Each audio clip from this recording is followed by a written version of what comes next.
ونصلي على رسوله الكريم اما بعد فقد قال الله تبارك وتعالى كما ورد في سورة الزخرف اعوذ بالله من الشيطان الرجيم بسم الله الرحمن الرحيم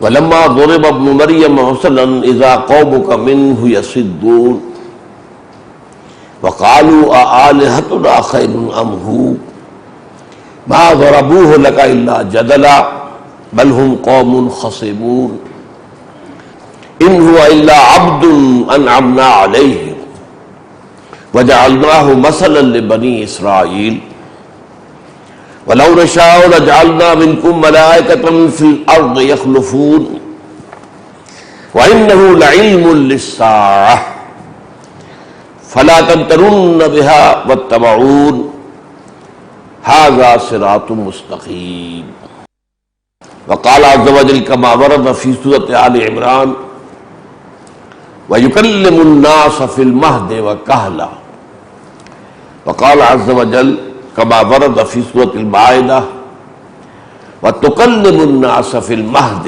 وكهلا صدق الله العظيم رب اشرح لي صدري ويسر لي امري واحلل عقدة من لساني يفقهوا قولي اللهم ربنا الہمنا رشدنا واعذنا من شرور انفسنا اللهم ارنا الحق حقا وارزقنا اتباعه وارنا الباطل باطلا وارزقنا اجتنابه آمین یا رب العالمین۔ آج میں نزول مسیح کے موضوع پر گفتگو کروں گا۔ یہ ان مسائل میں سے ہے کہ جن کو اٹھایا غلام احمد قادیانی نے۔ ظاہر بات ہے کہ جب اس کے قول کے مطابق حضرت مسیح آسمان پر اٹھائے ہی نہیں گئے تو اترنے کا کیا سوال ہے، نازل ہونے کا کیا سوال ہے۔ میں ذرا برسویل تذکرہ یہ بات کہہ رہا ہوں۔ ایک زمانہ ایسا تھا، اس کا میں سبب پہلے بیان کر چکا ہوں، آج پھر بیان کروں گا، کہ ایسی باتوں کو قبول کرنے کے لیے ایک خاص فضا پیدا ہو گئی تھی۔ چنانچہ بڑے بڑے اچھے لوگ، اب مثال کے طور پر پروفیسر یوسف سلیم چشتی کا آپ نے ذکر سنا ہوگا، بڑے عالم فاضل آدمی تھے، علامہ اقبال کے شارح ان کی کتابیں ہیں، مشہور ہیں۔ وہ بھی قائل تھے اس کے، یعنی قادیانیت سے اس درجے مرعوب تھے کہ رفع مسیح اور نزول مسیح دونوں کا انکار کرتے تھے۔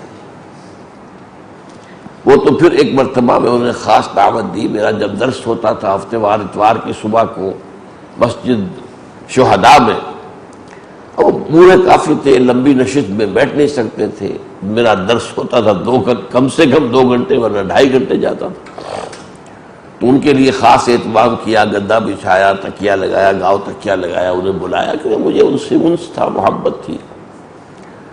میرا وہ پورا جو درس ہے سورہ مریم کا تھا، اس کو سن کر بعد میں پھر مجھ سے کہا کہ عزیزاً تم نے 50 سال سے دل میں جمع ہوا عقیدہ نکال دیا۔ اللہ کا شکر ہے، اللہ کا فضل ہے۔ لیکن میں یہ بتا رہا ہوں، اس کی مثالیں دے رہا ہوں کہ یہ اچھے اچھے لوگ متاثر ہوں گے۔ عام آدمی کے لیے تو بڑی جذباتی بات کہ ہمارے نبی تو فوت ہو کر زیر زمین دفن ہو گئے اور وہ آسمان پر اٹھا لیے گئے، ہاؤ کم، کیسے ہو سکتا ہے؟ عام آدمی کے لیے یہ، پھر جو ایک سائنٹزم کا ذہن بنا تھا اس کے لیے بھی آسمان پر اٹھانا میں کیا مطلب ہے؟ جو ٹھیک ہے، توجیہ جو کی ہے وفات کے لفظ۔ بہرحال اس معاملے میں اصل میں جب ہم غور کرتے ہیں تو ایک عجیب بات نظر آتی ہے۔ حضرت مسیح علیہ السلام کا معاملہ یہ ہے کہ مجسم خرق عادت، خرق کا بے مفہوم بیان کر چکا، توڑ دینا، پھاڑ دینا، سمندر کو پھاڑ دینا۔ کشتی جو حضرت موسیٰ علیہ السلام جن کی طرف بھیجے گئے تھے، خضر، شاید ان کا نام خضر ہو، یقین سے نہیں کہہ سکتے، انہوں نے کیا کیا تھا؟ جس کشتی میں سوار ہوئے اس کا ایک تختہ توڑ دیا، خرق کہا۔ تو خرق عادت کا مطلب کیا ہے کہ جو عام قانون ہے دنیا کا، مادی قانون، چلتا رہتا ہے، چلتا رہتا ہے، یہ اللہ کے بنائے ہوئے قوانین ہیں، اور روز روز نہیں ٹوٹتے یہ قانون تو جو ہے چلتا ہے، مستقل ہے، اس میں کوئی شک نہیں۔ لیکن اس کا یہ مطلب نہیں ہے کہ قانون بنانے کے بعد قانون بنانے والے کے ہاتھ جو ہے وہ بند گئے، اب میں کچھ کر ہی نہیں سکتا، میں تو قانون بنا چکا ہوں۔ آگ تو جلائے گی، چاہے وہ ابراہیم کو اس کو گرایا جائے اس میں، چاہے کسی اور کو گرایا جائے۔ نہیں، یہ ہمارا عقیدہ ہے کہ جو قانون کا بنانے والا ہے اس کے پاس اختیار ہے، وہ جب چاہے اس قانون، عادی قانون ہم اسے کہتے ہیں، the usual laws، جو عام طور پر اس دنیا کے اندر کار فرما ہے، laws of physical change, laws of chemical change, etcetera etcetera, یہ سائنس جنہوں نے بھی تھوڑی بہت پڑھی ہے انہیں معلوم ہے۔ لیکن خرق عادت اس سے کہتے ہیں کہ عادی قانون کاٹ کر توڑ کر اللہ اپنی خصوصی قدرت اور اپنے خصوصی مشیت کو ظاہر کر دے۔ اب یہ ہوا ہے، معجزے سارے خرق عادت ہی ہیں نا، لیکن حضرت مسیح تو مجسم معجزات ہیں، یہ ان کی خاص بات ہے۔ پیدائش معجزے سے ہوئی، بغیر باپ کے۔ نمبر 2، حضرت مریم کی گود میں بھی بات کر رہے ہیں، اور میرے نزدیک تو اس سے پہلے ولادت کے وقت بات کی حضرت مریم سے۔ سورہ مریم میں جو قصہ آیا ہے کہ بہرحال حمل جیسے ہوا وہ سورہ مریم میں پہلے بیان کیا گیا ہے، اللہ کے حکم سے فرشتہ نے جو ہے وہ آیا، اس نے خبر دی۔ اب وہ جب حاملہ ہو گئی، حمل ظاہر ہو رہا تھا، تو اب آبادی میں کیسے رہے؟ کہیں جا کر ویرانے میں کسی جگہ چھپ گئی۔ اس کو کہا ہے کہ وہ تو اس کو جو ہے دور ایک برج کی جگہ پر چلی گئی۔ وہاں یہ ہے کہ اب درد سے کا مرحلہ آ گیا ولادت کا۔ اب انہوں نے کہا یا لیتنی مت قبل ھذا وکنت نسیا منسیا۔ ایک تو وہ درد ایسے ہوتے ہیں، واقعہ یہ ہے کہ پچھلے زمانے میں تو ولادت کے بعد عورت کی زندگی کو نئی زندگی سمجھا جاتا تھا، عام طور پر اتنی اموات واقع ہوتی تھی ولادت کے دوران کہ جو عورت جو ہے اس کے بعد صحیح سالم ہو گئی، گویا کہ نئی زندگی ملی ہے۔ تو یا لیتنی مت قبل ھذا وکنت نسیا منسیا، اور میں تو، اور دوسرا فکر یہ کہ اب میں کہاں جاؤں گی اس بچے کو لے کر، کیا بتاؤں گی لوگوں کو، کون مانے گا کہ یہ فرشتہ اس کی منہ سے اللہ تعالیٰ کے حکم خصوصی یہ مجھے عمل ٹھہرا ہے، میں نے کوئی زنا نہیں کیا ہے، کوئی بدکاری نہیں کی۔ تو اس میں یہ ہے فناداہا من تحتہا، یہ یہاں من بھی ہے، اور اس کی ایک تلاوت جو ہے ہمارے ہاں جو قراءات مستند ہیں من بھی ہے، من تحتہا۔ تو پہلی کی روح سے ترجمہ یہ کیا جاتا ہے کہ وہی فرشتہ جس نے کہ خوشخبری دی تھی کہ تمہارے یہاں ولادت ہوگی، وہی اس پہاڑی ذرا اونچی جگہ پر تھیں وہ، تو وہاں سے اس کے نیچے جو ہے اس کے نشیب میں دامن میں وہ فرشتہ موجود تھا، اس نے پکارا لا تحزنی قد جعل ربک تحتک سریا وہزی الیک بجذع النخلۃ تساقط علیک رطبا جنیا۔ نہیں، افسوس نہ کرو، غمگین نہ ہو، تمہارے رب نے تمہارے نیچے یا تمہارے قریب دامن میں ایک ندی بھی نکال دی ہے، پانی پیو ٹھنڈا۔ اور یہ کہ یہ جو سوکھا جڑ، سوکھا تنا کھڑا ہے، جس کی جڑ پکڑ کے ہم کو معلوم ہے کہ عورت جب درد ذیل ہوتی کسی چیز کو پکڑتی ہے زور سے، تو اس کے حوالے انہوں نے اس کو پکڑا، حزی الیک جذع النخلۃ تساقط علیک رطبا جنیا۔ یہ سوکھا تنا جو ہے کھجور کا، اس سے تازہ کھجوریں گریں گی، کھاؤ پیو، فکلی واشربی وقرری عینا، کھاؤ پیو، تازے کھجوریں کھاؤ، ٹھنڈا پانی پیو، اپنی آنکھوں کو ٹھنڈا کرو۔ اس کے بعد یہ کہ اب جب تم کسی انسان کو دیکھو تمہیں خطرہ یہی ہے نا، تو تم کہہ دینا کہ میں نے تو روزہ رکھا ہوا، میں بات نہیں کر سکتی۔ میرے نزدیک یہ کلام حضرت عیسیٰ ہی کا ہے، ولادت کے فوراً بعد اپنی ماں کی ہمت افزائی کے لیے، اپنی ماں کی جو ہے وہ دلجوئی کے لیے یہ کلام حضرت مسیح ہی نے ابھی ولادت کے فوراً بعد کیا، واللہ اعلم۔ اس کے بعد اسے کہہ دیا جب آئی قوم میں آخر جاتی کہاں، پھر وہ بچے کو لے کر آئی قوم میں، فاتت بہ قومہا تحملہ، اس بچے کو اٹھائے ہوئے جب آئی اپنی قوم میں، قالوا یا مریم لقد جئت شیئا فریا، کہا یہ مریم تم تو یہ بہت ہی گندا کام کر کے لے آئی ہو، یہ کیا کیا، یہ کس کا بیٹا ہے، کس کا ولد الحرام ہے یہ؟ اور اے مریم، نہ تو تمہارا والد کوئی بدکار آدمی تھا، نہ تمہاری ماں کوئی بدکار عورت تھی، تم تو ایک اعلیٰ گھرانے کی، ہمارے ہاں کے اعلیٰ دینی گھرانے کی فرد، کیا کیا تم نے؟ یا اخت ہارون ما کان ابوکم امرأ سوء وما کانت امک بغیہ فاشارت الیہ. حضرت مریم نے اشارہ کر دیا، میں اس سے پوچھ لوں، بس اشارہ، یہ بھی نہیں کہا کہ یہ اس سے پوچھ لو. قالوا کیف نکلم من کان فی المہد صبیا، کیسے بات کریں اس سے جو بچہ ہے گود کے اندر، اس سے ہم بات کریں، یہ بتایا گیا ہمیں. قال انی عبد اللہ آتانی الکتاب وجعلنی نبیا. اب وہ گود والا بچہ بول رہا ہے، میں تو اللہ کا بندہ ہوں اور مجھے اللہ نے جو ہے ایک نشانی بنایا ہے، مبارک بنایا ہے. تو یہ ساری بات جو آئی ہے وہاں پر، میں حیران ہوں کہ انجیل میں اس معجزے کا ذکر نہیں ہے. سارے معجزے بیان کیے گئے جو قرآن میں بھی انجیل میں بھی، یہ معجزہ میرے نزدیک جو سب سے زیادہ فیصلہ کن تھا. اب ظاہر بات ہے کہ اب منہ بند ہو گئے لوگوں کے، اتنا بڑا معجزہ دیکھ کر اب کیا اعتراض کرتے. تو گویا کہ حضرت مریم کو اس اعتبار سے ایک پروٹیکشن اللہ نے دے. پھر آگے چلیے تو معجزات جو انہیں دیے گئے ہیں ان کا تو میں کئی دفعہ آپ سے کہہ چکا ہوں، کوئی شمار ہی نہیں. ایک مادرزاد اندھے کو بینائی دے دینا، ایک کوڑی کے جسم پر ہاتھ پھیرنا وہ صحیح ہو جائے. پھر اس سے بڑھ کر یہ کہ اتنے بڑے بڑے معجزے، مردہ کو زندہ کر دینا، قم باذن اللہ، اور مردہ کھڑا ہو گئے، زندہ ہو گئے. اور حیات پیدا کر دینا، ایک پرندہ بنایا گارے سا اور منہ میں پھونک ماری اور وہ اڑتا ہوا پرندہ بن گیا. تو یہ اصل میں بہت ہی اہم جو ہے شخصیت ہے حضرت مسیح کی. اسی میں پھر رفع مسیح ہے، اسی میں نزول مسیح ہے. یہ دو چیزیں بھی، یہ میں نے ساری داستان کیوں بتائے کہ حضرت مسیح کی تو پوری زندگی خرق عادت ہے، عام قوانین سے ہٹ کر ہے. معجزہ کسی کو ایک ایک دو دو ملے ہیں، کچھ تو سینکڑوں معجزے ملے ہیں، اتنے معجزے ملے ہیں جن کا شمار نہیں. اس حوالے سے یہ چیزیں جو ہے، ایک بات تو یہ ذہن میں رکھیے، ایک شخصیت ہے خاص جس کے آس پاس کی بھی کوئی دوسری شخصیت قرآن میں اس نوعیت سے، ایک ہے رتبے میں اونچا ہونا، رتبہ حضور کا بہت بلند ہے، حضرت عیسیٰ سے بہت اونچے رتبے کے حامل ہے. ایک کسی خاص پہلو سے کسی کے اندر کوئی خاص بات ہونا. اب حضرت موسیٰ نے کلام کیا اللہ سے کوہ طور سے، حضور نے تو نہیں کیا. حضور کے کلام کیا ہے آپ کو معلوم، ساتویں آسمان پر جا کر کلام کیا، وہاں مکالمہ ہوا شب معراج میں، لیکن زمین پر رہتے ہوئے کلام نہیں ہوا. خود قرآن مجید نے بار بار ذکر کیا اس کا. اسی طریقے سے حضرت عیسیٰ کو جو معجزے دیے گئے ویسے معجزے حضور کو تو نہیں دیے گئے. حضرت موسیٰ کی قوم کو جو کچھ نعمتیں دی گئی تھی، میں نے کئی دفعہ گنایا، حضور کی قوم کو تو نہیں دی گئی.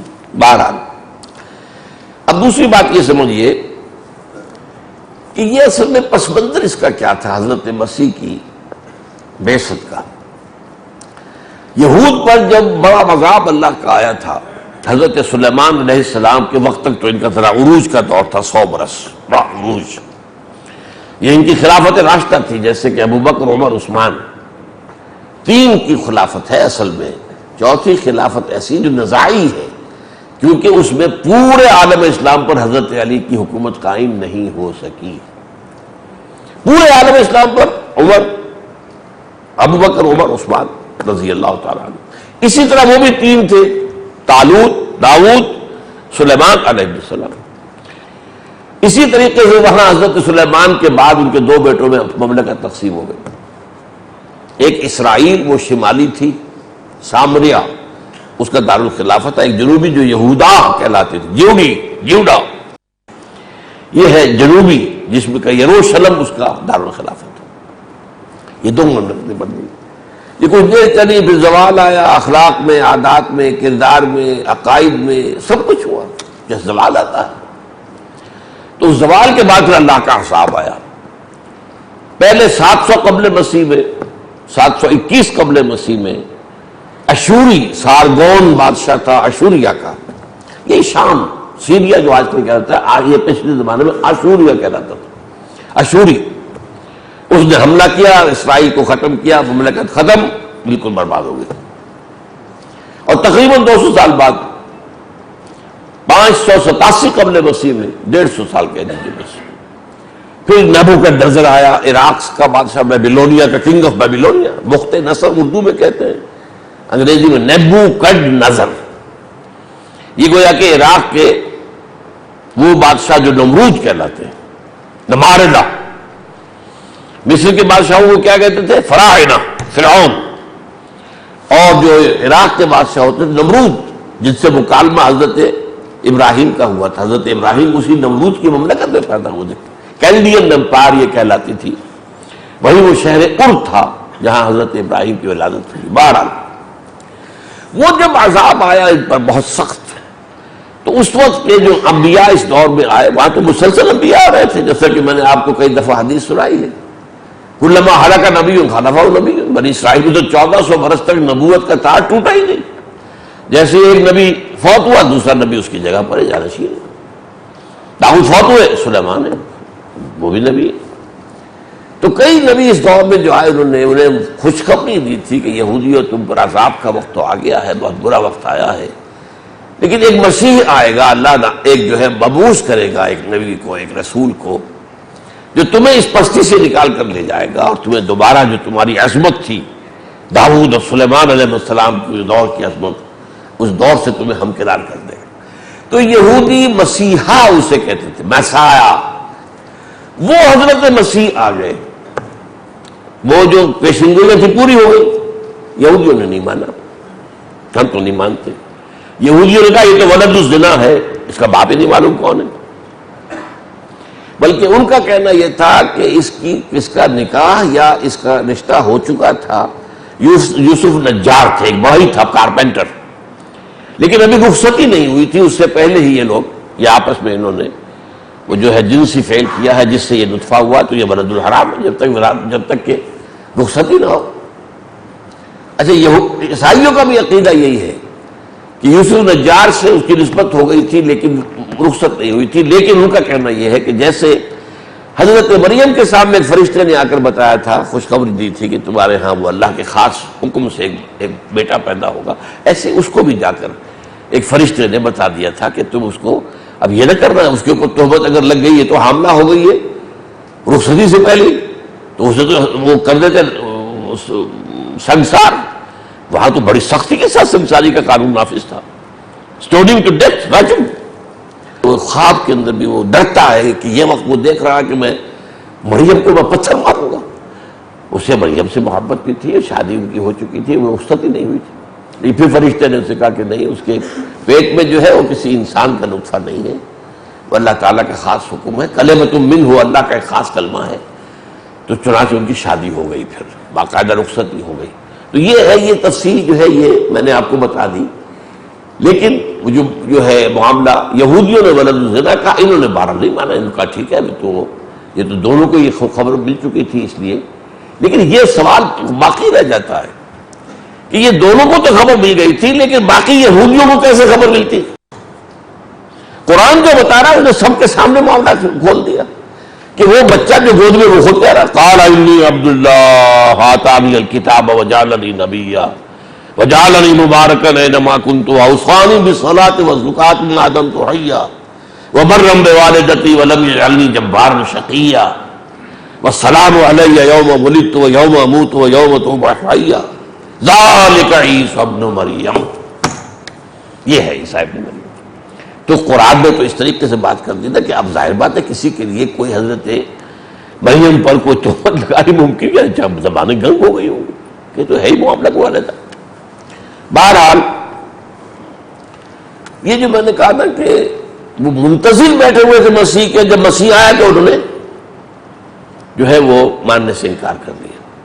اس کی ایک تمثیل ہے یہ تورات میں، ایک مثال دی گئی ہے کہ ایک دولہا کے انتظار میں اس کی دلہنیں یا جو بھی ہوں گی وہ منتظر تھیں، لیکن جب دولہا کے آنے کا وقت آس ہو گئی. یعنی اسی طریقے سے حضرت مسیح علیہ السلام کا انتظار کر رہے تھے، لیکن جب حضرت عیسیٰ علیہ السلام آئے تو انکار کر دیا، ولد الزنا قرار دیا. اور بہرحال انہوں نے اپنے بس پڑتے تو سولی پر چڑھا دیا. باقی جو ہوا وہ میں پچھلی مرتبہ بیان کر چکا ہوں. ایسا ہی مجھ سے لطیفے کی بات ہے، یہ کہی تھی ایک بات میں گیا ہوا تھا ایران، یہ آج سے 15 سال پہلے کی بات ہے. تو وہاں پر جو ہمارے پاس انہوں نے، چونکہ حکومت کے مہمان تھے ہم، تو ایک آدمی تھا جو مستقل ہمارے ساتھ رہتا تھا خبر گیری کے لیے. وہ آدمی آؤٹ اسپوکن بھی تھا، بردہ سنج بھی تھا، کچھ ہنسی مذاق کرنے والا بھی تھا، کھلے ذہن کا آدمی تھا. تو میں نے اس سے کہا کہ دیکھو تم انتظار تو کر رہے ہو مہدی کا، کہ کیا تمہیں یقین ہے کہ جب مہدی آئیں گے تو تم مان لو گے انہیں؟ کہ نو وی شیل سے وی ڈونٹ نیڈ یو. یہ لطیفہ بتا رہا ہوں میں. ظاہر بات ہے کہ مہدی کے آنے کے بعد سب تو نہیں مان، عیسیٰ کو نہیں مانا، مہدی کو کیا مانیں گے؟ تو یہی ایک بات ذہن میں رکھیے، چاہے آپ منتظر ہیں، وہ تو وہاں پر ہے ہی کہ تو دعائیں کرتے ہیں کہ جو بھی امام غائب ہے وہ اب آئیں، واپس ہو جائے. 12 اب میں تیسری بات جو تمہیداً پہلے بھی بیان کر چکا ہوں، آج بھی بیان کر رہا ہوں، بعض چیزیں اس میں آئیں گی نہیں. آج میں نے آپ سے عرض کیا تھا کہ 19ویں صدی کے اواخر میں ایک طرف انگریز آیا، اس نے ہمیں فتح کر لیا. پھر تھی بھی ایک تازہ ابھر رہی تھی قوم، اور تازہ ابھرنے والی قوم میں کچھ خصائص ہوتے ہیں، اچھے اخلاق ہوتے ہیں، مورلز ہوتے ہیں. ان دونوں کی وجہ سے ہم انگریز سے مروب ہو گئے، ہمارے بڑے بڑے لوگ مروب ہو گئے. نمبر 2، ساتھ ہی آگے سائنس، اور سائنس بھی نیوٹن کی سائنس. اس وقت تو معلوم ہوتا تھا قطعی ہے، یقینی ہے، بس جو سائنس ہے وہی حق ہے، جو سائنس کے خلاف ہے وہ حق ہے ہی نہیں. گویا کہ حق و باطل کا معیار سائنس بن گئی. اب یہ وہ چیز تھی جس فضا کے اندر ایک ضرورت کے طور پر کہیے یا واقعتاً کنونس ہو کر ایک شخصیت ابھری ہے، سر سید احمد خان مرحوم. اب ان کی شخصیت دو پہلو، ایک ہے مسلمانوں کا ہمدرد ہونا، غمگسار ہونا، اور انگریزوں کے آنے کے بعد مسلمانوں میں سے ایک طبقے کا یہ جو فیصلہ تھا کہ نہ انگریزی پڑھیں گے، نہ سائنس پڑھیں گے، نہ یہ پڑھیں گے، نہ وہ پڑھیں گے، نہ انگریزی تہذیب اختیار کریں گے، نہ میز کرسی پہ بیٹھ کر کھانا کھائیں گے، نہ چمچہ استعمال کریں گے. یعنی ٹوٹل بائیکاٹ، مقاطعہ. اس کی انہوں نے یہ شکل اختیار کی تھی. اب یہ بھی ایک طرح کا پیسو ریزسٹنس ہے نا. یہ تو نہیں کہ وہ میدان میں آ گئے مار دھاڑ، یہ نہیں کہ انہوں نے، لیکن یہ کہ بھائی کم تو یہ تو کم کر سکتے نا. کوئی ہم پر قانون تو انگریز نے نہیں بنایا کہ ضرور میز کرسی پہ بیٹھ کر کھانا کھاؤ. کوئی انگریز نے قانون تو نہیں بنایا کہ کھڑے ہو کر پیشاب کرو. وہ ہم کر رہے ہیں، انگریز کو کرتے دیکھ رہے ہیں. تو اس میں یہ قانون کا انہوں نے مقاطعہ پیدا کیا پورا کا پورا. سر سید نے کہا کہ اگر تم اس پر چلتے رہے تو تم تو مارے جاؤ گے. ہندو تو آگے بڑھ رہا ہے، تعلیم کو حاصل کر رہا ہے، سائنس پڑھ رہا ہے، انگریزی پڑھ رہا ہے، اور تم رہ جاؤ گے. پھر کیا ہوگا؟ کچھ عرصے کے بعد تم ستے رہ جاؤ گے یا قصائی رہ جاؤ گے. بس اللہ خیر صلی اللہ. اور کیا رہے گا؟ تمہارا مقام کیا رہے گا؟ اب یہ رائے اس کی جو ہے وہ یقیناً صحیح تھی. علماء کی رائے ایک اعتبار سے صحیح تھی کہ اس وقت ہم اس پوزیشن میں نہیں ہیں کہ انگریز اور انگریزی تہذیب اور انگریزی علوم کا میدان میں مقابلہ کر سکے. میرے نزدیک حقیقت پسندی تھی، ریئلزم تھا. لیکن دوسری طرح سے معقول بات وہ تھی جو سر سید کہہ رہا تھا کہ بھائی جو چیز آئی ہے اس میں جو غلط ہے چھوڑ دو. اب انگریزی تو غلط ہے، انگریزی زبان ہے. یہ کوئی زبان تو کوئی کافر نہیں ہوتی، کوئی مسلم نہیں ہوتی. اردو ہے یا عربی، آپ اب عربی کو زبان کے اسلامی تو پھر اردو کیا ہے، فارسی کیا ہے؟ نہیں، انگریزی بھی ایک زبان پڑھو اور اس میں سے دیکھو سائنس میں کیا چیز حق ہے، کیا غلط ہے. حق کو لے لو، باقی کو چھوڑ دو. تو یہ اٹ واز مور لاجیکل. وہ زیادہ ریئلزم تھا، یہ لاجیکل زیادہ تھا. لیکن نتیجہ کیا نکلا؟ سر سید احمد خان نے جب دیکھا کہ اسلامی عقائد کی جو چیز سائنس کے اندر، سائنٹزم کے اندر ٹھیک نہیں بیٹھ رہی ہے، اسے اتار دو.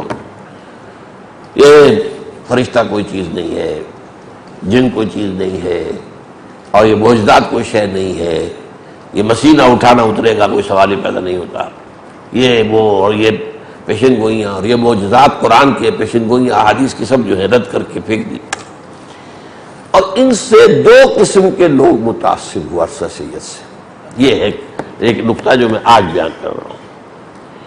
ایک تو یہ مستقل طور پر اسی رائے پر چل پڑے اور انتہا تک جا پہنچے. ضلوا ضلالا بعیدا.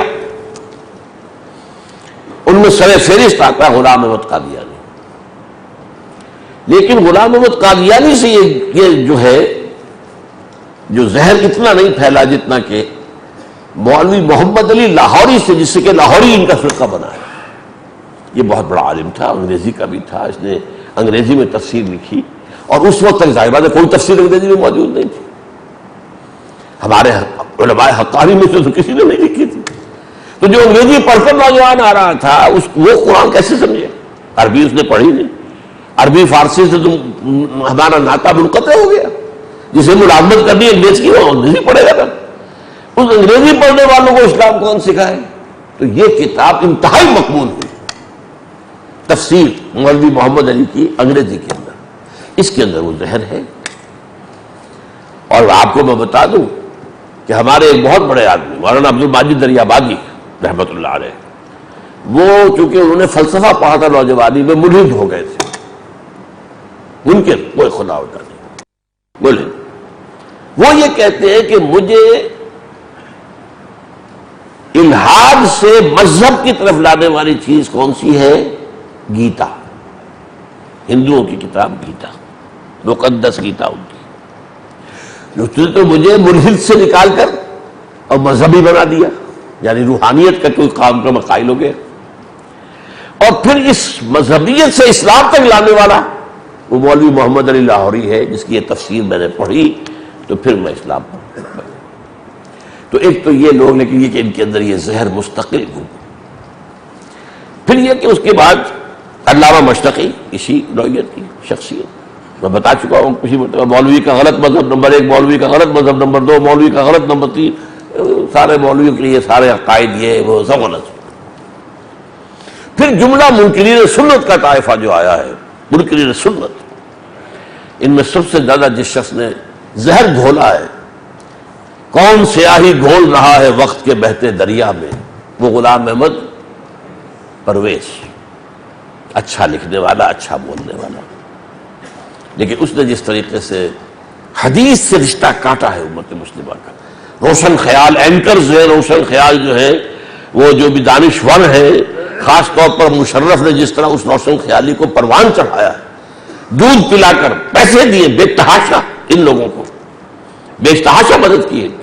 کیونکہ امریکہ کا حکم تھا کہ تم اپنی تہذیب کی جڑیں کھود کر ہماری تہذیب کو نافذ کر دو. یہاں پر 33 عورتوں کی سیٹیں جو ہے فکس کروا دیں. ذرا سوچئے، پوری دنیا میں کہیں نہیں. ہم تو گویا کہ مغربیوں کے باپ بن گئے، دادا بن گئے. بھئی امریکہ میں ہے کوئی سیٹیں عورتوں کی مستقل؟ بھارت میں ہے کوئی؟ پوری دنیا میں مانا جاتا ہے امریکہ سب سے بڑا جمہوریت کا نمبردار، اور نمبر 1 اور دوسرے اعتبار سے سب سے بڑا بھارت ہے. کہ امریکہ کے اندر تو ظاہر بات ہے کہ تعلیم عام ہے، سب پڑھے لکھے لوگ ہیں، اور یہ کہتے ہیں کہ یہ جمہوریت صرف اس نظام میں چل سکتی ہے کہ جہاں پر لٹریسی پرسنٹیج ہائی ہو. بھارت کی تو لٹریسی پرسنٹیج ہم سے کچھ ہی بہتر ہے، اللہ نہ خیر اللہ. وہاں جمہوریت چل رہی ہے، بوجھا ہے، لیکن کیا وہاں پر کوئی سیٹیں مقرر ہیں؟ یہ اصل میں طوفان جو آیا ہے یہ مغرب کا براہ راست حملہ ہے. اور میں ایک دفعہ تقریر کر چکا ہوں دجالیت پر، کہ دجالیت کے 3 لحاف ہیں. کہ ایک سیکولرزم پوری دنیا کے اوپر وہ لحاف لپٹا ہوا ہے. نمبر 2 جوا اور سود لپٹا ہوا پوری دنیا پر. یہ تو اسلامی دنیا ہو یا غیر اسلامی دنیا ہو، یہ 2 لحاف تو پوری انسانیت کے اوپر آ چکے ہیں. اور تیسرا ہے یہ بے حیائی والی تہذیب، اور عورت کو گھر سے نکال کر میدان میں لانا، آزاد کرا کر. نتیجہ کیا؟ خاندانی نظام ختم، برباد. یہ تہذیب ہے جو یورپ میں آ چکی ہے پوری طرح، امریکہ میں آ چکی ہے. اب وہ چاہتے یہی تہذیب پوری عالم اسلام کے اندر جڑیں گاڑ لے. یہ اس کے لیے سارا کام جو ہے منکرین سنت کے ذریعے سے کروایا جا رہا ہے. اچھا یہ تو ایک کھاتا ہے نا جو کہ دلو دلالم بعیدہ، دور چلے گئے، بہت دور چلے گئے، بہت دور چلے گئے. ایک اور لوگ بھی ہیں ہمارے ہاں جو جزوی یا وقتی طور پر متاثر ہوئے سر سید کی فکر سے. ان میں بواسطہ شبلی نعمانی، جنہوں نے یہ اپنی تفسیر اپنی سیرت میں لکھا کہ یہ جو جنگیں شروع ہوئی تھی حضور کے زمانے میں، یہ تو مدافعانہ تھی، صرف مسلمانوں نے کری جنگ نہیں کی. جھوٹ بول رہا ہے. حضور نے تو مدینے میں آتے ہی 6 مہینے کے بعد ہی چھاپا مار دستے بھیجنے شروع کر دیے تھے. ابھی قریش کی طرف سے تو کوئی قدم اٹھا ہی نہیں تھا ابھی تک. اسی طرح مولانا فراہی، اب یہ بھی نوٹ کر لیجیے، میں خود اپنے سورسز جو ہے قرآن مجید کے فہم کے ان میں شمار کرتا ہوں. فراہی اصلاحی، ابو الکلام ابو العلا، ڈاکٹر اقبال ڈاکٹر رفیع الدین، شیخ الہند مولانا محمود حسن، شیخ الاسلام شبیر احمد عثمانی. یہ چار میں کہتا ہوں کہ ایک حوض ہے، حوض کے اندر 4 پائپوں سے پانی آ رہا ہے. حوض ہے، وہ حوض ہے جس میں جمع ہوا ہے. لیکن یہ کہ میں کسی شخص کے ساتھ ایسا نتھی نہیں ہوں، ایسی عقیدت میں نہیں ہوں کہ اس کی غلط بات کو بھی صحیح کہوں. یہ مولانا فرائض سے شدید اختلاف عجیب. آپ نوٹ کیجئے تفسیر جو ہے تورافیل، وہ عجیب تفسیر. نہیں کوئی پرندے نہیں آئے تھے، کوئی چونچوں میں ان کے کنکریاں نہیں تھیں. یہ تو اصل میں پرندے جھنڈ کے جھنڈ آیا کرتے تھے جب کوئی لشکر چلتا تھا کہیں، تو اس امید میں کہ جنگ ہوگی تو بہت سے لوگ مریں گے تو گوشت کھانے کو ملے گا. وہ پرندے اس لیے اس انتظار میں ساتھ ساتھ چلا کرتے تھے. بس وہ مارا تو عربوں نے ہے، پتھر پھینک کر مارا. ارے بھائی پتھر پھینکنا، جو پتھر انسان کو مار سکے اس کو پھینکنا آسان کام. اور یہ کہ کتنے تھے یہ قریش، کتنا بڑا لشکر لے کر آیا تھا، چٹانیں وہاں سے پھینکنے کا کوئی امکان تھا. ایک معجزہ تھا. کس شان کے ساتھ اللہ کہہ رہا الم تری کیف فعل ربک باصحاب الفیل الم یجعل کیدہم فی تضلیل وارسل علیہم طیرا ابابیل ترمیہم بحجارۃ من سجیل فجعلہم کعصف مأکول. ایک پوری صورت اس واقعے کے اوپر. اب یہ کہہ رہی ہے یہ تو پرندے ایسے آئے تھے کہ اس امید میں کہ چونکہ مارکا ہوگا تو بہت سی لاشیں گریں گی نا، تو پھر وہ گوشت ہمیں کھانے کو ملے گا. انا للہ و انا الیہ. بہرحال یہ وہ لوگ ہیں کہ جو عارضی طور پر متاثر ہوئے یا جزوی طور، بعض لوگ جزوی طور پر آخری وقت تک قائم رہے. مولانا اصلاحی صاحب بھی رفع مسیح نزول مسیح کے قائل نہیں تھے. یہی سر سید کا فکر. علامہ اقبال نہیں بچا ہے. یعنی یوں سمجھیے کہ میں اسے اپنا مرشد معنوی مانتا ہوں. آپ کو معلوم ہے میرے نگاہ میں جو قدر ہے. یہ جو انہوں نے لکھ دیا یہ سب جو مہدی اور یہ عیسیٰ کا آنا، یہ سب جو ہے یہ مجوسیوں کی روایات ہے جو اسلام میں آ گئی. لا حول ولا قوت. اقبال نے کہا ہے یہ سب جو ہے مجوسیوں کی روایات ہے جو اسلام میں داخل کر دی گئی ہے. متاثر ہو. یہ سارا فکر اصل میں آپ سمجھ لیں، اصل میں اس دور کا جو روب تھا اس کو میں اور آپ محسوس نہیں کر سکتے. آج جو ہے سائنس دنیا کی جو ہے آئنسٹائن کا دور کہلاتا ہے. سائنس میں کوئی شے ڈیفینٹ ہے ہی نہیں. پہلے تو یہ تھا میٹر از انڈسٹرکٹیبل، میٹر ختم ہو ہی نہیں سکتا. بٹ میٹر جو انرجی میں تحلیل ہو جاتا ہے ختم. میٹر صاحب کہاں رہ گئے؟ کوئی بھی نہیں رہے. ریلیٹیوٹی جو ہے اس کا فلسفہ آئنسٹائن کا، تو ہمارے لیے تو آسان ہے بہت معاملہ. اب تو ہم یاد تو کرتے ہیں کہ بابائے طبیعیات جو ہے وہ نیوٹن ہے، لیکن وہ اس لیے کہ شروع کرنے والا ہے بس، ورنہ اس کے نظریات تو ختم ہو چکے ہیں. اب تو آئنسٹائن کا دور ہے. لیکن اس وقت جو آئی تھی سائنس وہ تو یقینی تھی نا. سائنس کی ایجادات، سائنس نے جو چیزیں پیدا کی ہیں، ایجادات کی ہیں، ان سب کا دیکھیے تو کس قدر روب اس وقت پڑا ہوگا. اب تو ہم عادی ہو گئے نا. کہاں ہم دیے جلایا کرتے تھے، کہیں کوئی شمع جلاتے تھے، کہیں مٹی کے تیل کا کوئی ڈالتے تھے، بجلی بٹن دبایا اور چاروں سمت روشنی. یہ کہاں سے آ گیا تھا؟ تو اس سے معلومیت جو ہے ہونی لازم تھی. اقبال کا معاملہ بھی میں آج چاہتا ہوں کھول کر آپ کے سامنے بیان کر دوں. ظاہر بات ہے اقبال کا ایک پہلو وہ ہے کہ جو سر سید کے ساتھ تسلسل ہے. آخر اقبال کالجوں میں پڑھا نا، یونیورسٹی میں پڑھا ہے. یہ دوسری بات ہے کہ بچپن میں اس کے والدین کی طرف سے مذہبی بنیادیں بڑی ٹھوک کر اس کی بنیاد میں ڈال دی گئی تھی. اور پھر علامہ میر حسن جو انہیں ملے جنہوں نے عربی فارسی، اور پھر بی اے تو کیا ہے اقبال نے عربی کے ساتھ. تو اس سے پہلو سے ان کی بچت ہوئی ہے بعد میں، اور وہ بعد میں اللہ تعالیٰ نے انہیں ان تمام چیزوں سے، گمراہیوں سے نکال لیا. ایک زمانے میں قادیانیت کے بارے میں انہوں نے کہا تھا جسے صحیح اسلام دیکھنا ہو چاہے قادیان میں دیکھے. کیوں کہا تھا؟ قادیان میں ایک آدمی بیٹھا ہوا ہے بشیر الدین محمود، اور اس کا تابع ہے، سب اس سے بیعت ہے، نظم ہے، ڈسپلن ہے. یہ تو برکت تھی نا اس بیعت کی جو غلام احمد قادیانی نے شروع کیا. اب بشیر الدین محمود کیا کر بیعت کی؟ تو بیعت کے نتیجے میں کیا ہوتا ہے؟ وہاں خلفشار نہیں ہوتا. پھر وہ تو ٹھیک ہے، ایک امیر کی بات ہے، آپ مانتے ہیں بھائی، تو وہاں نظم ہے، ڈسپلن ہے. پھر ایک مذہبی ماحول انہوں نے اپنا پیدا کیا تھا جو کہ باقی شہروں میں تو نہیں تھا. وہ ایک محدود ان کی اپنی آبادی تھی. تو جسے اسلام دیکھنا ہو وہ جائے. اور آپ کو معلوم ہے ان کے بڑے بھائی قادیانی ہوئے، ان کا بھتیجا قادیانی. تو قادیانیت کی طرف. اور ایک زمانہ وہ تھا کہ جو اہل حدیث کے بہت بڑے عالم ہیں، ثناء اللہ امرتسری رحمۃ اللہ علیہ، ان کی تفسیر سنائی بہت مشہور ہے. وہ کہتے ہیں ایک وقت تھا کہ میں غلام احمد قادیانی کا وضو کرانا اپنے لیے باعث سعادت سمجھتا تھا، یہ بھی تھا۔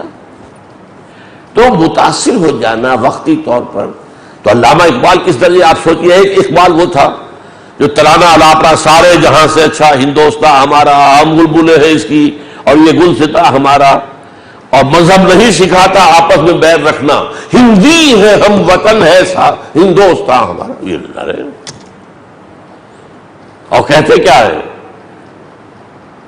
سچ کہہ دوں ہے برہمن گر تو مراد نہ مانے، تیرے صنم کدے کے بت ہو گئے پرانے، اپنوں سے بیر رکھنا تو نے بتوں سے سیکھا، وارث کو بھی سکھایا جنگ و جدل خدا نے، اور پتھر کی مورتوں میں سمجھا ہے تو خدا ہے، خاک وطن کا مجھ کو ہر ذرہ دیتا ہے، وطنیت کی یہ انتہا۔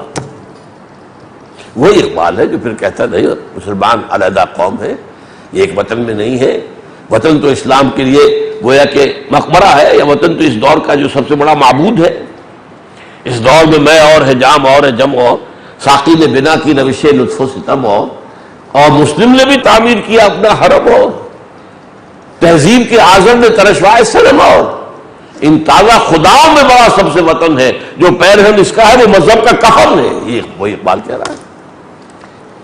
بہرحال تو میں نے آپ کو بتا دیا کہ یہ پس منظر تھا جس میں کہ یہ رفع مسیح اور نزول مسیح کا عقیدہ جو ہے وہ پھیل گیا ہے۔ نص قرآنی کیا ہے حضرت مسیح کے نزول پر؟ ولما ضرب ابن مریم مثلا، جب بھی قرآن میں ابن مریم یعنی عیسیٰ کا تذکرہ ہوتا ہے، اذا قومک منہ یصدون، تو اے نبی آپ کی قوم کے لوگ یہ قرشی جو ہیں، یہ مکے والے، اس شوق میں چلنا شروع کر دیتے، چلاتے ہوٹنگ کرتے، وقالوا آلہتنا خیر ام ہو، وہ کہتے ہیں کہ کیا ہمارے الہ جو ہے معبود جنہیں ہم نے بنایا وہ بہتر ہے یا یہ بہتر ہے؟ مسیح بہتر ہے۔ مسیح تو چلو بن باپ کے پیدا ہوا تھا تو ایک عورت کے بطن سے، ٹھیک، ہم جنہیں مانتے ہیں تو فرشتے ہیں، وہ تو کہتے ہیں باپ نہ ماں، وہ تو براہ راست اللہ کے حکم سے پیدا ہوئے اور نور سے پیدا ہوئے، سراپا نور۔ یہ چنانچہ یہ روایت موجود ہے ہمارے مسلم شریف میں حضرت عائشہ سے، خلق اللہ الملائکۃ من النور، نور سے پیدا کیے، جن نار سے پیدا کیے، انسان مٹی سے پیدا کیے، یہ 3 درجے ہیں، یہ میرا ایک علیحدہ موضوع ہے۔ فرمایا وہ کہنے لگتے کہ ہمارے معبود اچھے ہیں اس سے تو، اور دوسرا یہ وہ اصل میں الزام لگاتے تھے کہ قرآن میں تم اتنا ذکر جو کرتے ہو، اتنا تو یہ ذکر جو ہے وہ موسیٰ کا ہوتا ہے، اتنا ذکر ہوتا ہے عیسیٰ کا، اور عیسیٰ کی وہ شان اور وہ مقام، تو گویا کہ تم عیسائیت کی طرف ہمیں لے کر جا رہے ہو۔ اور یہ جو قریش طبقے کے ان کا عیسائیوں سے اس وقت ان کے دل میں بڑی دشمنی تھی۔ ابرہہ جو آیا تھا ڈھانے کے لیے بیت اللہ کو، وہ کون تھا؟ عیسائی تھا۔ اس نے جو ہے صنعاء کے اندر ایک جو ہے بنایا تھا بہت بڑا گرجا، وہ چاہتا تھا کہ عرب کے لوگ یہاں آیا کریں، یہ حج کریں، یہ گرجا کا حج کریں۔ ایک عرب گیا وہاں پر، غصے میں جا کر وہاں پر غلاظت کر کے آ گیا، اور ان کے لیے تو سمجھیے کہ ایک قیامت آ گئی گرجا کے اندر۔ اب اس نے جو ہے چونکہ وہ تابع تھا جو رومن امپائر تھی اس نے ان سے مدد لی، بڑا لشکر لے کر ہاتھی لے کر آیا تھا، میں خانہ کعبہ کو گرا دوں گا۔ وہ تو جو کچھ کیا اللہ نے اس کا آج ذکر میں کر چکا ہوں، الم تر کیف فعل ربک باصحاب الفیل۔ تو اس حوالے سے یہ وہ لوگ چھوڑ مچاتے تھے کہ یہ شخص جو ہے یہ ہمیں صابی بنانا چاہتا ہے، شاید یہ شاید ہمیں عیسائی بنانا چاہتا ہے، یہ شاید ہمیں یہودی بنانا چاہتا ہے۔ تو جب بھی عیسیٰ کا ذکر ہوتا ہے وہ تو فوٹنگ کرتے، چیختے چلاتے، ما ضربوہ لک الا جدلا۔ یہ جو باتیں یہ بیان کرتے ہیں آپ کے لیے صرف آپ سے جھگڑے کے لیے، بل ہم قوم خصمون، بلکہ یہ ہے ہی جھگڑا، قوم لدہ جسے کہا گیا قرآن، قوم لدہ، جھگڑا نہیں، قوم ماننے والی نہیں، اکڑ عام تو بس قوم لدہ کی سب سے بڑی مثال ابو جہل ہے۔ اب حضرت عیسیٰ کے بارے میں فرمایا ان هو الا عبد انعمنا علیہ، وہ ہمارا ایک بندہ تھا، وہ کوئی معبود نہیں تھا، ہمارا بندہ تھا۔ ان هو الا عبد انعمنا علیہ، اس پر ہم نے خاص انعامات کیے، وجعلناہ مثلا لبنی اسرائیل، اور اسے بنی اسرائیل کے لیے ایک نشانی بنا دیا۔ یعنی اس سے بڑا اتمام حجت ہوگا کہ اتنے بڑے بڑے معجزے حضرت عیسیٰ نے دکھا دیے۔ تو بنی اسرائیل پر گویا کہ حجت جو ہے ختم کر دے، اتمام حجت کے درجے میں اللہ نے انہیں بہت سے ایسے خصائص دے دیے، ان کا قرآن ذکر کرتا ہے۔ وَلَوْ نَشَاءُ لَجَعَلْنَا مِنْكُمْ مَلَائِكَةً فِي الْأَرْضِ يَخْلُفُونَ، اور تم ایسا سمجھتے ہو کہ نور سے پیدا ہونا جو ہے وہ مشکل ہے اور کوئی بڑی بات ہے فرشتوں کی، ہم چاہیں تو تمہارے اندر سے فرشتے اٹھا دیں، فرشتے پیدا کر دیں، وہ زمین میں جو ہے آئیں اور چلیں اور ایک حکومت کریں، لیکن یہ ہماری مشیت کے خلاف ہے۔ ہم نے آدم کو بنایا تھا خلافت عرضی کے لیے، فرشتوں کو نہیں، فرشتوں کو خلافت نہیں دی تھی۔ اس کے بعد آتا وَإِنَّهُ لَعِلْمٌ لِلسَّاعَةِ، اور وہ عیسیٰ تو قیامت کی ایک نشانی ہے کہ جب وہ آ جائے گا معلوم ہوگا کہ اب قیامت کی گھڑی آ گئی ہے۔ یہ ہے نص قطعی۔ اگرچہ وہ جو جدید دور سے سر سید کی فکر سے متاثر لوگ ہیں وہ کچھ اور تعویلیں کر جاتے ہیں، لیکن یہ نص قطعی ہے، اس پر امت کا اجماع ہے۔ حضرت عیسیٰ اب آئیں گے تو وہ اصل میں قیامت کی ایک نشانی ہوگی کہ اب قیامت سر پر آ گئی، آئی کھڑی۔ اچھا، اس کے ساتھ میں دو اور آپ کو نصوص سناتا ہوں۔ سورہ آل عمران میں ہے، جب بشارت دی گئی حضرت اس مریم کو کہ تمہارے ہاں ایک بیٹا تولد ہوگا، اس کی شان بیان کی، وہ ایسا ہوگا ایسا ہوگا، اسے اللہ کتاب اور جو ہے حکمت کی تعلیم دے گا، تورات اور انجیل عطا کرے گا۔ وہیں پر ایک لفظ یہ بھی ہے وَيُكَلِّمُ النَّاسَ فِي الْمَهْدِ وَكَهْلًا، اور وہ لوگوں سے بات کرے گا گود میں بھی، پنگھوڑے میں بھی، اور بڑا ہو کر بھی۔ اور پھر یہی بات سورہ مائدہ میں آ رہی ہے، اس کے آخر میں یہ ذکر ہے کہ قیامت کے دن اللہ تعالی حضرت عیسیٰ سے ایکسپلینیشن کال کرے گا، اے عیسیٰ ابن مریم میں نے تمہیں یہ دیا یہ دیا یہ دیا یہ دیا یہ دیا یہ دیا، تو میرے حکم سے میرے اذن سے یہ کر کے دکھایا، تم نے میرے حکم سے یہ معجزہ دکھایا۔ اور انہی میں ایک یہ بھی ہے وَتُكَلِّمُ النَّاسَ فِي الْمَهْدِ وَكَهْلًا، اور میرے ہی اذن سے تم بات کرتے تھے لوگوں سے اس پنگھوڑے کے اندر بھی اور بڑے ہو کر بھی۔ اچھا، اب اس آیت پر غور کیجئے، بڑے ہو کر گفتگو کرنا کوئی معجزہ ہے؟ سبھی کرتے ہیں، سمجھ رہے بات؟ بڑے ہو کر گفتگو کرنا دلیل ہے اس کی کہ جب وہ اٹھا لیے گئے تو وہ تو شاب تھے، ابھی جوان تھے، 33 برس کے، وہ تو کہل تو نہیں، کہولت تو نہیں آئی ان پر، نہ یہودی مانیں گے کہ کہولت آئی ہے ان پر، نہ عیسائی مانیں گے نہ ہم مانتے، کہولت تو نہیں آئی۔ 30 برس کی عمر میں ان کی نبوت جو ہے اس تبلیغ کا آغاز کیا انہوں نے، اور 3 برس صرف 33 برس کی عمر میں اللہ نے انہیں اٹھا لیا، یا یہودیوں کے بقول ان کو انہوں نے قتل کر دیا، صلیب چڑھا دیا، یا عیسائیوں کے قول چڑھائے تو گئے لیکن وہاں فوت بھی ہو گئے، بعد میں اللہ نے انہیں زندہ کیا پھر اٹھا لیا، اور قادیانیوں کے نزدیک سولی چڑھائے گئے، لعنتی موت ان کو آئی، ہاں لیکن مرے نہیں، وہ صرف زخمی تھے کہ اتار لیے گئے، اس کے بعد ان کا علاج ہوا، ٹھیک ٹھاک ہوئے، پھر وہ کہیں ہجرت کر گئے، کشمیر میں جا کے فوت ہوئے۔ اِنَّ لِلَّهِ وَإِنَّا إِلَيْهِ رَاجِعُونَ۔ تو یہ سارا معاملہ جو ہے قرآن مجید سے، میں اب آپ چاہتا تھا آج احادیث کے بھی اس کا بیان کروں، اس لیے کہ میں یہ کہہ سکتا ہوں اس بات کو، کوئی شخص مہدی کو نہ مانے، میں اسے منکر حدیث نہیں کہوں گا، اس لیے کہ حضرت مہدی کی جو حدیثیں ہیں وہ مسلم و بخاری کی نہیں ہیں، جو ہمارے ہاں دوسرا درجہ ہے کتابوں کا، ٹاپ کے اوپر یہ 2 کتابیں ہیں، صحیح مسلم صحیح بخاری، پھر 4-6 کتابیں ہیں، اور ان کے اندر کیا ہے، ترمذی ہے، ابن ماجہ ہے، سنن ابی داؤد ہے، سنن نسائی ہے، یہ کتابیں ہیں۔ تو یہ ان درجے سیکنڈ جو لسٹ ہے ان میں فاصلہ کرا ہے، اور بہت سی حدیثیں بڑی تفصیل سے، لیکن یہ کہ چونکہ ذکر ہے مہدی کا، ذکر نہ قرآن میں ہے اور نہ احادیث میں سے مسلم اور صحیح بخاری کی حدیث میں، دوسرے درجے کی حدیثوں میں سے چلیے کوئی شخص نہیں مانتا، اب ظاہر بات ہے اس میں ٹیکنیکل نکال دیا جائے گا، اس میں یہ نقص ہے، اس میں فلاں راوی تھا، اس میں یہ تھا، وہ تو اللہ کر سکتا، لیکن جو شخص نزول مسیح کو نہیں مانتا، میں کہوں گا وہ منکر حدیث ہے پکا، اس لیے کہ یہ حدیثیں بخاری کی ہیں، یہ حدیثیں مسلم شریف کی ہیں، ان کو رد کر کے پھر آپ کہاں کھڑے رہ گئے؟ دین کہاں رہا؟ دین تو ختم ہو جائے گا اگر ان کتابوں کا معاملہ ہو، دین تو بنتا ہی سنت رسول سے ہے، اور تو کوئی نظام بنتا ہی نہیں، صرف قرآن کی بنیاد پر تو کوئی نظام بنتا ہی نہیں۔ میں نے 12 آپ سے کہا، اور نظام کیا بنے گا؟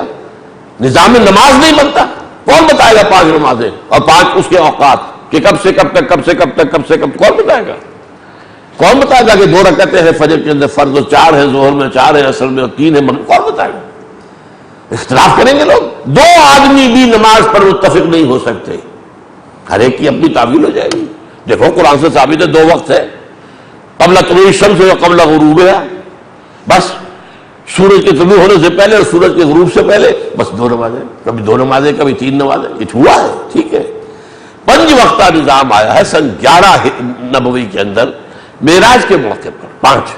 اور پھر حضرت جبرائیل آئے ہیں، ایک دن انہوں نے حضور کو 5 نمازیں پڑھائی ہیں اپنی امامت میں اول وقت میں، اور دوسرے دن آ کر آخر وقت میں، تاکہ معلوم ہو جائے فجر شروع یہاں سے ہو جاتی ہے، اس پر ختم، ظہر شروع یہاں سے ہو جائے گی، یہاں ختم، عصر شروع یہاں سے ہو جائے گی، یہاں پر ختم، مغرب یہاں سے شروع ہوگی، یہاں ختم، عشاء یہاں سے شروع ہوگی، یہاں ختم. یہ سارا نظام، یہ سارا رکعتوں کا نظام. ایک رکعت میں یہ کہ کھڑے ہونا ہے، پھر رکوع ہے، پھر کھڑے ہونا ہے، پھر سجدہ ہے، پھر بیٹھنا ہے، پھر سجدہ ہے. بھائی کیا دلیل ہے کہ ایک رکعت میں رکوع ہے کہ سجدے 2 ہے؟ کیوں ہے؟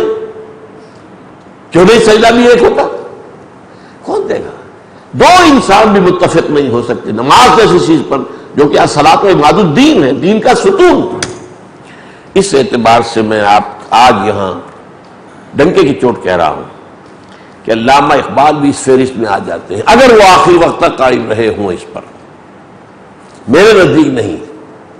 میں اس کے لیے جو میں نے شعر کل پچھلی مرتبہ پڑھا تھا، پھر تفصیل سے اس کی میں وضاحت آپ کے سامنے کروں گا کہ ہاں ٹھیک ہے، کرنٹ دونوں چلتے رہے ہیں ان میں.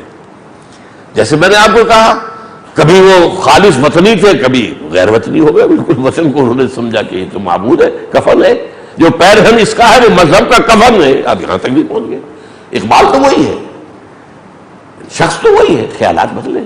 بہرحال اس پر گفتگو انشاءاللہ، اور احادیث میں خاص طور پر یہ کہ انہ لعلم للساعہ، قیامت کی جو احادیث آئی ہیں قیامت کی نشانیوں کی، ان میں 2 طرح کی نشانیاں بیان، علامات صغریٰ، علامات کبریٰ. اور کبریٰ میں ہر جگہ حضرت مسیح کا ذکر ہے. نزول مسیح یہ قیامت کی ایک عظیم اور کبیر نشانیوں میں سے ہے یہ چیز جو، اور اس کے اوپر 21 حدیثیں مولانا مودودی نے کوٹ کی. سورہ احزاب کی تفہیم القرآن اٹھا کر دیکھیے، کیونکہ اسی میں ختم نبوت والی آیت ہے، تو اس کے بعد انہوں نے ایک ضمیمہ لگایا ہے. یہ نزول مسیح پر بھی ہے، مہدی و موعود کی حقیقت کیا ہے. تو یہ ساری باتیں جو ہے 21 حدیثیں ہیں. ان میں سے یہ کہ صرف 4 حدیثیں میں آپ کو سنانا چاہتا تھا کہ جو متفق علیہ ہیں. اقول قولی ھذا واستغفر اللہ لی ولکم ولسائر المسلمین والمسلمات.